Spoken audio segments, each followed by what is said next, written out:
Hey, it's Kia, and you're listening to A Little Bit Richer.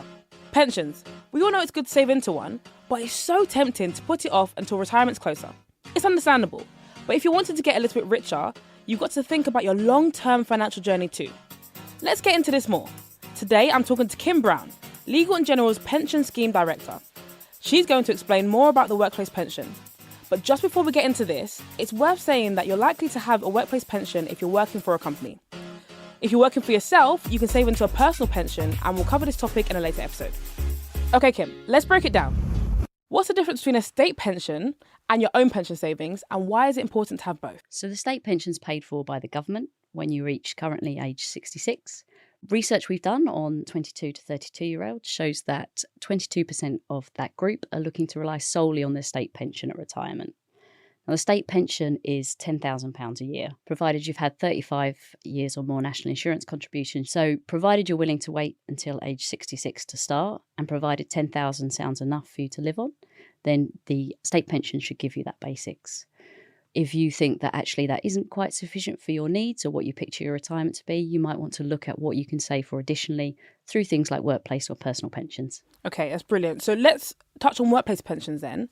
So how exactly do those work? So if you're 22 years of age or older and earning £10,000 a year, your employer will automatically put you into a workplace pension. So we call that automatic enrolment. You can choose to join even if you don't meet that criteria and ask to be automatically enrolled. So why, workplace pensions? And I think there's two big selling points of workplace pensions. In addition to the already great thing you're doing, which is putting money away for retirement, you get the benefit of employer contributions into your pension scheme. So currently your employer has to pay 3% of your salary into your pension for you each year on your behalf. You also get money from the government. So if you're a basic taxpayer and you want to put £100 a month into your pension, only 80 quid will be taken from your salary. The other £20 is paid for by the government under what's called tax relief. So the difference, I think, with pensions above things like ISAs, which are other good saving vehicles, is that two key additional sort of free money for you as an individual. I think when it comes to workplace pensions, let's just dive into the employee contributions a little bit more, I think. So when you contribute, let's just say 5% to your pension, how does that work from your employer, their contributions into it? Yeah, so if you're paying 5%, which is the AE minimum, your employer pays 3% into your salary. A number of employers will pay additional amounts, so you can think about increasing your contribution and seeing if your employer will match that. So that's just extra money from your employer, almost like, I think the way I like to see it is like a deferred pay rise or deferred money that you're getting from your employer that you're going to have, maybe not right now into your bank account, but you'll have it at a later date. I think is a good way to look at it. Yeah, I love that. That's the key thing about workplace pensions. You've said it better than me. Free money from your employer and free money from the government is tax relief. What's better than free money, right? What's better than that? Right. So as we've mentioned, pensions are important. However, most people don't start taking notice of their pension and their pension savings until they get older. So what's the best thing someone who's younger and listening can do to help keep track and remain on track when it comes to their pension savings? So I think it's about saving as early as you can, as much as you can. If you start saving in your early 20s and even in your early 30s, you're benefiting from the magic of compounding. So that can make a huge difference on the ultimate pension that you'll end up with.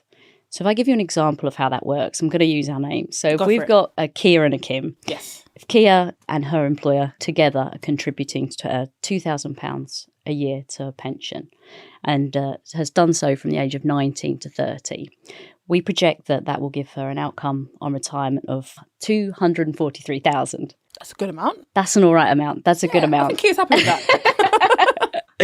If you take Kim, similar details, her and employer pay in £2,000 a year, but she starts at 30, but she saves all the way up to 65.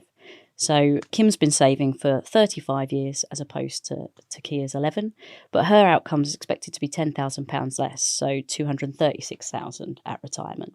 So that just shows you that impact of starting early and what the compounding does to your eventual pension outcome. I think that's a key thing. I think compounding is often this word that is mixed up with investing, isn't really explained. I think the way you've put it is so useful to everyone that the earlier you start, the more of an impact it can have. And it almost makes it a bit easier to keep going in your savings and stay on track with your savings, I think. Exactly that. And your example earlier of free money, if we come back to that £2,000 a year, Kia and Kim, they've both only paid £1,000 each, the additional 250 from the government top up, the tax relief, and the 750 from the employer. So you're doubling the money, and by investing it earlier, it's also then working for you. We love that, don't we? We love that. We do.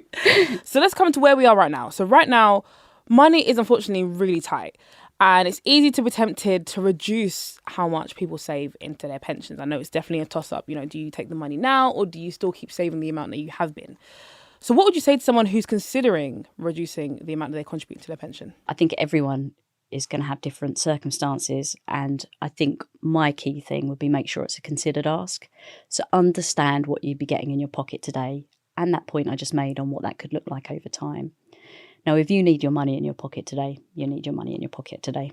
But it is a good deal. And so you need to be considering what it could be impacting you in the future. I think that's a really good point. I think it's important to always just sit down and review your finances. And like you said, see if you reduce it by a certain amount, how much does that leave you with? If it's something that can help you, or should you keep your pension contributions the same amount? You know, it is a very unique decision to make, and it's one that should be well thought through, as you said. So I completely agree with you.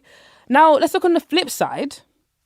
Is it worth, Kim, paying more into your pension if you have the option? Yeah, so I think many of us dream about what that retirement could look like. You know, we talk about every day's a weekend when you retire, but I don't know about you, but weekends can be quite expensive. Oh, they can. They For can. me. Depending on what you do. Yeah, they can. So the research I referred to at the start, you know, the expectations of 22 to 32-year-olds, and many are looking to retire age 60. And the earlier you retire, the more your pension has to do for you, the longer you're going to be relying on it. So there's things you can do as you go. So if you're getting a pay increase, think about, is this a part of that you can add to your pension contributions that you won't perhaps miss in your pocket yet today, but can go and look for saving for your future. Same with bonuses, part or some or all of your bonus can go into your pension, and that'll be tax free. I'd also think about it in particular life events. So career breaks can have a huge impact on your pension outcomes. So we experience what we call the gender pensions gap, which is that women are walking away at retirement with half the pension pot of men. Some of the factors of that include cost of childcare, breaks for maternity, the increased likelihood of being a carer, and also potentially walking away from work earlier due to symptoms of the menopause. So I think it's about understanding and planning for particular life events, whether that's maternity or paternity leave. I know as a mum of a 2-year-old, it's not top of your list pensions when you're doing some of these big things, but it should be on your list. Just touching on what you said there then, obviously there is that pensions gap.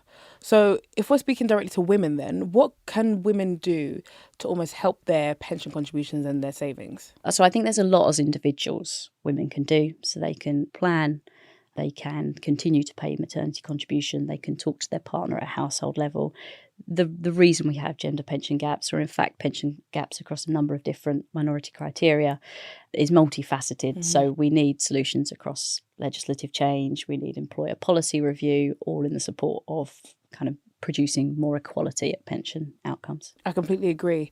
And I think it's important for people to know the different ways that they can contribute, especially women, and even the fact that your partner can contribute on your behalf. I think a lot of people don't realise that. And there's different things that can help boost those savings, even when you do have to take time off and you do have other responsibilities that require you and may not be your pension so much.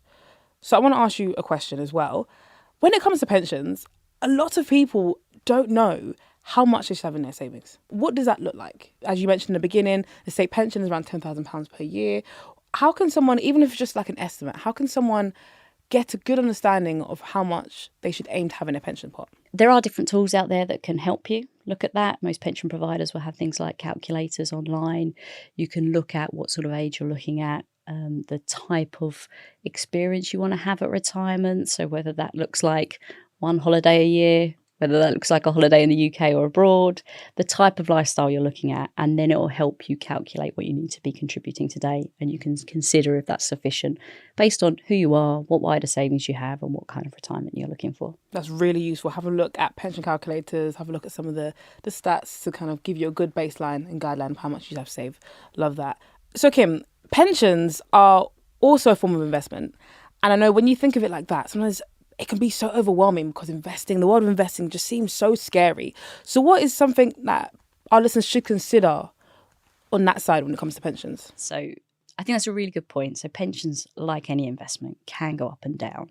And, there is the risk that you could end up getting less than you put in. So that's something to be mindful of. But I don't think because it's investing, people should just focus on sort of the more daunting aspects of investment. Investment, I think, is really exciting and really interesting. And you as a person saving into a pension, your contributions are being invested.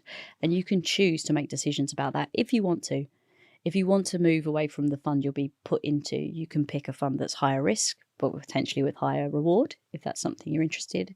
You can also pick funds suited to your particular beliefs, whether that's religious beliefs or looking at funds that are more focused on ethical, responsible, sustainable investing. I think that's great. I think it's good to be able to know that you can adapt things like your pension to suit your morals and your views, and ultimately the risks that you want to take with your money, whether you want to be really high risk, like you said, maybe you're someone who's younger, for example. I know I'm a high risk person. I don't mind, let's go for it.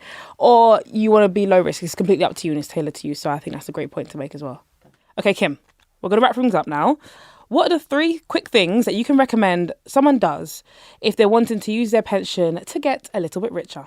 So I think it's about keeping track of your pension. We don't have jobs for lives anymore. When you are moving jobs, keep track.